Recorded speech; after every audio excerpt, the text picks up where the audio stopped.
Hello ವೀಕ್ಷಕರೇ, ನಮಸ್ಕಾರ. ತಮ್ಮೆಲ್ಲರಿಗೂ ಭಾಗ್ಯ ಟಿವಿಗೆ ಸ್ವಾಗತ ಸುಸ್ವಾಗತ ಕೋರ್ತಾ ಇದ್ದೀವಿ. ಭಾಗ್ಯ ಮತ್ತು ಗಿರೀಶ್. ಸ್ನೇಹಿತರೆ, ಇವತ್ತಿನ ವಿಡಿಯೋದಲ್ಲಿ ಬಹಳ ಡಿಫ್ರೆಂಟ್ ಆಗಿರ್ತಕ್ಕಂಥ ಅಂದರೆ ವೆಜಿಟೇಬಲ್ ಪಾಸ್ತಾನ ಯಾವ ರೀತಿ ಮಾಡೋದು ಅಂತ ತಿಳಿಸ್ಕೊಡ್ತಾ ಇದ್ದೀವಿ. ಈ ರೀತಿಯಾದಂಥ ವೆಜಿಟೇಬಲ್ ಪಾಸ್ತಾ ಖಂಡಿತ ಮಕ್ಕಳಿಗೆ ಬಹಳ ಇಷ್ಟ ಆಗುತ್ತೆ. ಹಾಗೆ ಬನ್ನಿ, ತರಕಾರಿಗಳನ್ನ ಉಪಯೋಗಿಸಿ ಮಾಡ್ತಾ ಇರ್ತಕ್ಕಂಥ ಈ ವೆಜಿಟೇಬಲ್ ಪಾಸ್ತಾ ಮಾಡೋದಕ್ಕೆ ಏನೆಲ್ಲ ಪದಾರ್ಥಗಳು ಬೇಕು, ಹಾಗೆ ತಯಾರು ಮಾಡತಕ್ಕಂಥ ವಿಧಾನ ಏನು ಅಂತ ಈಗ ನೋಡ್ಕೊಳ್ಳೋಣ. ವೆಜಿಟೇಬಲ್ ಪಾಸ್ತಾ ಮಾಡೋದಕ್ಕೋಸ್ಕರ 2 ಕಪ್ ಅಳತೆಯ ಪಾಸ್ತಾನ ತೊಗೊಂಡಿದ್ದೀವಿ. ಹಾಗೆ ಈರುಳ್ಳಿ 2, ಟೊಮೊಟೊ ಪ್ಯೂರಿ ಅರ್ಧ ಕಪ್ ಅಷ್ಟು. ಟೊಮೊಟೊ ಪ್ಯೂರಿ ಅಂದರೆ ಬೇರೇನಿಲ್ಲ, 2 ಟೊಮೊಟೊ ಹಣ್ಣನ್ನು ಮಿಕ್ಸಿ ಜಾರ್ಗೆ ಸೇರಿಸಿ ಬಹಳ ನುಣ್ಣಗೆ ರುಬ್ಬಿ ರೆಡಿ ಮಾಡಿಟ್ಟಿದ್ದೀವಿ ಅಷ್ಟೇ. ಹಾಗೆ ಕ್ಯಾರೆಟ್ 1, ಕ್ಯಾಪ್ಸಿಕಮ್ ಅರ್ಧ, ಹಸಿ ಬಟಾಣಿ 4 ಟೇಬಲ್ ಸ್ಪೂನ್, ಎಣ್ಣೆ 3 ಟೇಬಲ್ ಸ್ಪೂನ್, ಶುಂಠಿ ಬೆಳ್ಳುಳ್ಳಿ ಪೇಸ್ಟು 1 ಟೇಬಲ್ ಸ್ಪೂನ್, ಹಚ್ಚ ಖಾರದ ಪುಡಿ 1 ಟೀ ಸ್ಪೂನ್, ಜೀರಿಗೆ ಪುಡಿ ಅರ್ಧ ಟೀ ಸ್ಪೂನ್, ಗರಂ ಮಸಾಲ ಅರ್ಧ tea spoon, black pepper powder ಅರ್ಧ ಟೀ ಸ್ಪೂನ್, ರುಚಿಗೆ ತಕ್ಕಷ್ಟು ಉಪ್ಪು. ನಾವಿಲ್ಲಿ ಕಲ್ಲುಪ್ಪನ್ನು 1 ಟೇಬಲ್ ಸ್ಪೂನಷ್ಟು, ಹಾಗೆ ಪುಡಿ ಉಪ್ಪನ್ನು 1 ಟೀ ಸ್ಪೂನಷ್ಟು ತೊಗೊಂಡಿದ್ದೀವಿ. ಇದಿಷ್ಟೇ ಪಾಸ್ತಾ ಮಾಡೋದಕ್ಕೆ ಬೇಕಾದಂಥ ಪದಾರ್ಥಗಳು. ಬನ್ನಿ ಈಗ ತಯಾರು ಮಾಡ್ತಕ್ಕಂಥ ವಿಧಾನ ಹೇಗೆ ಅಂತ ನೋಡ್ಕೊಳ್ಳೋಣ. ಬೇಕಾದಂಥ ಪದಾರ್ಥನೆಲ್ಲ ನೋಡ್ಕೊಂಡಾದ ನಂತರ ನಾವೀಗಿಲ್ಲಿ ಒಂದು ಪಾತ್ರೆಯಲ್ಲಿ 1.5 ಲೀಟ್ರಷ್ಟು ನೀರನ್ನು ತೊಗೊಂಡಿದ್ದೀವಿ. ಈಗ ಈ ನೀರನ್ನು ಕಂಪ್ಲೀಟಾಗಿ ಬಿಸಿ ಮಾಡಿಕೊಂಡು ಕುದಿಸ್ಕೋಬೇಕಾಗತ್ತೆ. ಈಗ ಇಲ್ಲಿ ನೋಡ್ತಾ ಇರಲ್ಲ, ನೀರನ್ನ ಬಹಳ ಚೆನ್ನಾಗಿ ಬಿಸಿ ಮಾಡ್ಕೊಂಡಿದ್ದೀವಿ. ಈ ಮಟ್ಟಕ್ಕೆ ಕುದೀತಾ ಇದೆ. ಈ ಸಂದರ್ಭದಲ್ಲಿ ನಾವು ತೊಗೊಂಡಂಥ 2 ಕಪ್ ಅಳತೆಯ ಪಾಸ್ತಾನ ಸೇರಿಸ್ಕೊಳ್ತಾ ಇದ್ದೀವಿ.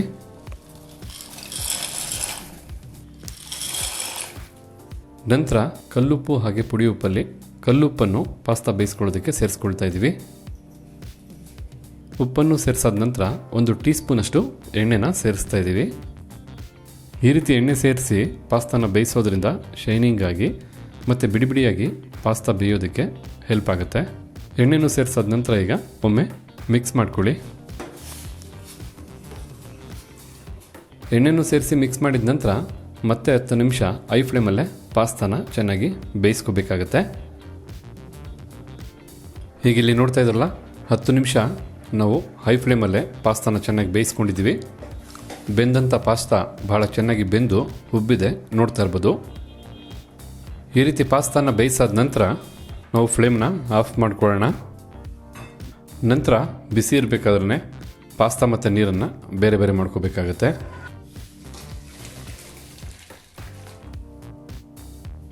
ಈ ಬಿಸಿ ಇರ್ತಕ್ಕಂಥ ಈ ಪಾಸ್ತಾ ತಣ್ಣಗಾಗಬೇಕು.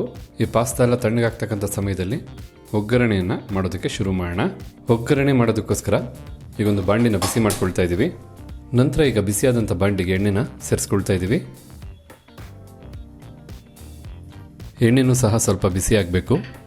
ಈಗ ಬಿಸಿಯಾದಂಥ ಎಣ್ಣೆಗೆ ಈರುಳ್ಳಿನ ಸೇರಿಸಿ ಮೀಡಿಯಂ ಫ್ಲೇಮಲ್ಲಿ ಒಂದು 2 ರಿಂದ 3 ನಿಮಿಷ ಫ್ರೈ ಮಾಡ್ಕೋಬೇಕಾಗತ್ತೆ.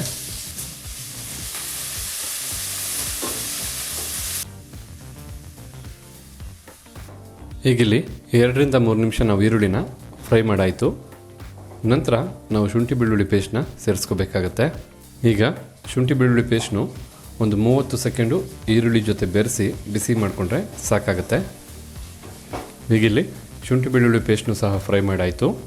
ನಾವು ಮೊದಲೇ ತಿಳಿಸ್ದಾಗೆ 2 ಟೊಮೊಟೊ ಹಣ್ಣನ್ನು ನೀಟಾಗಿ ಮಿಕ್ಸಿ ಜಾರಲ್ಲಿ ಸೇರಿಸಿ ನುಣ್ಣಿಗೆ ಈ ರೀತಿ ರುಬ್ಬಿಟ್ಕೊಂಡಿದ್ದೀವಿ. ಇದನ್ನು ಟೊಮೊಟೊ ಪ್ಯೂರಿ ಅಂತಾರೆ. ಈ ಟೊಮೊಟೊ ಪ್ಯೂರಿನ ಈಗ ಸೇರಿಸ್ಕೊಳ್ತಾ ಇದ್ದೀವಿ. ಈ ಟೊಮೊಟೊ ಪ್ಯೂರಿನ ಸೇರಿಸಾದ ನಂತರ 1 ನಿಮಿಷ ಬಿಸಿ ಮಾಡ್ಕೋಬೇಕಾಗತ್ತೆ ಬೆರೆಸ್ತಾ. ನಾವಿಲ್ಲಿ ಬೇರೆ ಯಾವುದೇ ರೀತಿಯಾದಂಥ ಸಾಸನ್ನು ಯೂಸ್ ಮಾಡ್ತಾ ಇಲ್ಲ, ಅದಕ್ಕೋಸ್ಕರ ಬಹಳ ಪ್ಯೂರ್ ಆದ ಟೊಮೊಟೊ ಪ್ಯೂರಿನ ನಾವು ಉಪಯೋಗಿಸ್ತಾ ಇದ್ದೀವಿ. ನಾವು ಮಾಡ್ತಾ ಇರ್ತಕ್ಕಂಥ ಪಾಸ್ತಾ ರೆಸಿಪಿಗೆ ಈ ಟೊಮೊಟೊ ಪ್ಯೂರಿ ಬಹಳ ರುಚಿ ಕೊಡುತ್ತೆ. ಹೀಗಿಲ್ಲಿ 1 ನಿಮಿಷ ನಾವು ಟೊಮೊಟೊ ಪ್ಯೂರಿಯನ್ನು ಸಹ ಬಿಸಿ ಮಾಡಾಯಿತು ಬಾಣಲಿಗೆ ಸೇರಿಸಾದ ನಂತರ ಈಗ ಕ್ಯಾರೆಟನ್ನು ಸೇರಿಸ್ಕೊಳ್ತಾ ಇದ್ದೀವಿ. ಹಾಗೆ ಕ್ಯಾಪ್ಸಿಕಮ್, ದಪ್ಪ ಮೆಣಸಿನಕಾಯಿ, ಜೊತೆಗೆ ಹಸಿ ಬಟಾಣಿ, ಅಚ್ಕಾರದ ಪುಡಿನ ಸೇರಿಸ್ಕೊಳ್ತಾ ಇದ್ದೀವಿ, ರೆಡ್ ಚಿಲ್ಲಿ ಪೌಡರ್, ಹಾಗೆ ಜೀರಿಗೆ ಪುಡಿನೂ ಸಹ ಸೇರಿಸ್ಕೊಳ್ತಾ ಇದ್ದೀವಿ, ಜೊತೆಗೆ ಗರಂ ಮಸಾಲ ಮತ್ತು ಬ್ಲ್ಯಾಕ್ ಪೆಪ್ಪರ್ ಪೌಡರ್. ಇನ್ನು ನಾವು ಪಾಸ್ತಾ ಬೇಯಿಸ್ಕೊಳ್ಳೋದಕ್ಕೆ ಕಲ್ಲುಪ್ಪನ್ನು ಸೇರಿಸಿ ಬೇಯಿಸ್ಕೊಂಡಿದ್ವಿ. 1 ಟೀ ಸ್ಪೂನಷ್ಟು ಪುಡಿ ಉಪ್ಪನ್ನು ಈಗ ನಾವು ಬಾಣಲಿಗೆ ಸೇರಿಸ್ಕೊಳ್ತಾ ಇದ್ದೀವಿ. ಈಗ ಮೀಡಿಯಂ ಫ್ಲೇಮಲ್ಲೇ ಒಂದು 5 ನಿಮಿಷ ಈ ತರಕಾರಿನೆಲ್ಲ ಈ ರೀತಿ ಮಿಕ್ಸ್ ಮಾಡ್ತಾ ಚೆನ್ನಾಗಿ ಬೇಯಿಸ್ಕೋಬೇಕಾಗತ್ತೆ. ನಾವು ತರಕಾರಿನ ಬಾಣಲಿಗೆ ಸೇರಿಸಿದ ಮಾತ್ರಕ್ಕೆ ಬಿಸಿನಲ್ಲಿ ಅದು ಬೇಯಲ್ಲ. ಈ ರೀತಿ ಚೆನ್ನಾಗಿ ಬೆರೆಸ್ತಾ ಬೇಯಿಸೋದ್ರಿಂದ ಎಲ್ಲ ತರಕಾರಿನೂ ಮತ್ತು ಎಲ್ಲ ಕಡೆನೂ ಬೇಯೋದಕ್ಕೆ ಹೆಲ್ಪ್ ಆಗುತ್ತೆ. ಈ ಪಾಸ್ತಾ ರೆಸಿಪಿಗೆ ನಿಮಗೇನು ವೆಜಿಟೇಬಲ್ ಇಷ್ಟ ಆಗುತ್ತೋ ಆ ವೆಜಿಟೇಬಲ್ಸ್ನೆಲ್ಲ ಸೇರಿಸ್ಕೋಬೋದು. ನಿಮಗೆ ಬಾಣಲಿನಲ್ಲಿ ಈ ರೀತಿ ಮಿಕ್ಸ್ ಮಾಡ್ತಾ ಬೇಯಿಸೋದಕ್ಕೆ ಕಷ್ಟ ಆಗುತ್ತೆ ಅನ್ನೋದಾದರೆ ಖಂಡಿತ ಮೊದಲೇ ನೀವು ತರಕಾರಿಗಳನ್ನ ಬೇಯಿಸಿ ಸಹ ಸೇರಿಸ್ಕೋಬೋದು, ಏನು ತೊಂದರೆ ಇಲ್ಲ. ಈಗಿಲ್ಲಿ ನಾವೊಂದು 3 ನಿಮಿಷಗಳ ಕಾಲ ಈ ರೀತಿ ಚೆನ್ನಾಗಿ ಮಿಕ್ಸ್ ಮಾಡ್ತಾನೆ ತರಕಾರಿನೆಲ್ಲ ಬೇಯಿಸ್ಕೊಂಡಿದ್ದೀವಿ. ಈ ಸಮಯದಲ್ಲಿ ಅವಶ್ಯಕತೆ ಇದ್ದರೆ ಖಂಡಿತ ಸ್ವಲ್ಪ ನೀರನ್ನು ಸೇರಿಸ್ಕೊಂಡು ತರಕಾರಿನ ಬೇಯಿಸ್ಕೋಬೇಕಾಗುತ್ತೆ. ನಮಗೆ ಇಲ್ಲಿ ನೀರಿನ ಅವಶ್ಯಕತೆ ಇದೆ, ಆದ ಕಾರಣ ಒಂದು 2 ಟೇಬಲ್ ಸ್ಪೂನಷ್ಟು ನೀರನ್ನ ಸೇರಿಸ್ಕೊಳ್ತಾ ಇದ್ದೀವಿ. ಇನ್ನೂ ಒಂದು 3 ನಿಮಿಷಗಳ ಕಾಲ ಚೆನ್ನಾಗಿ ತರಕಾರಿನ ಬೇಯಿಸ್ಕೊಳ್ತೀವಿ. ಹೀಗಿಲ್ಲಿ ಟೋಟಲ್ 5ರಿಂದ 6 ನಿಮಿಷ ನಾವು ತರಕಾರಿನೆಲ್ಲ ಚೆನ್ನಾಗಿ ಬೇಯಿಸಾಯಿತು. ಈ ಸಂದರ್ಭದಲ್ಲಿ ನಾವು ಮೊದಲೇ ಬೇಯಿಸಿಟ್ಟಂತಹ ಪಾಸ್ತಾನ ಸೇರಿಸ್ಕೋಬೇಕಾಗತ್ತೆ. ಈ ರೀತಿ ಪಾಸ್ತಾನ ಸೇರಿಸಾದ ನಂತರ ಫ್ಲೇಮ್ನ ಲೋಗಿಟ್ಕೊಡಿ. ಹಾಗೆ ಬೆಂದಂಥ ತರಕಾರಿಗಳ ಜೊತೆ ಈಗ ಪಾಸ್ತಾನ ಚೆನ್ನಾಗಿ ಮಿಕ್ಸ್ ಮಾಡ್ಕೋಬೇಕಾಗತ್ತೆ.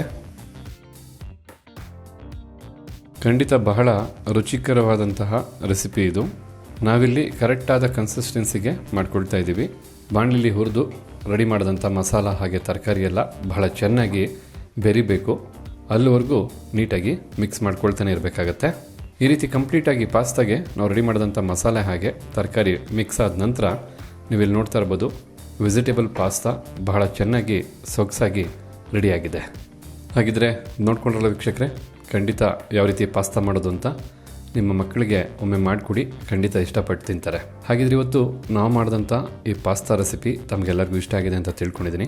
ಇಷ್ಟ ಆಗಿದ್ರೆ ಈ ವಿಡಿಯೋಗೊಂದು ಲೈಕ್ ಮಾಡಿ, ಜೊತೆಗೆ ತಮ್ಮ ಅನಿಸಿಕೆ ಅಭಿಪ್ರಾಯ ಏನಿದೆ ಅನ್ನೋದನ್ನು ಕಮೆಂಟ್ ಬಾಕ್ಸಲ್ಲಿ ಕಮೆಂಟ್ ಮಾಡಿ. ಅಷ್ಟೇ ಅಲ್ಲ, ಈ ವಿಡಿಯೋನ ಮತ್ತೊಬ್ಬರಿಗೂ ಹೆಲ್ಪ್ ಆಗೋಗೆ ಶೇರ್ ಮಾಡಿ ಅಂತ ಹೇಳ್ತಾ ಮತ್ತೆ ಹೊಸ ವಿಡಿಯೋದಲ್ಲಿ ಭೇಟಿಯಾಗೋಣ. ಅಲ್ಲಿವರೆಗೂ ನಮಸ್ಕಾರ ವೀಕ್ಷಕರೇ.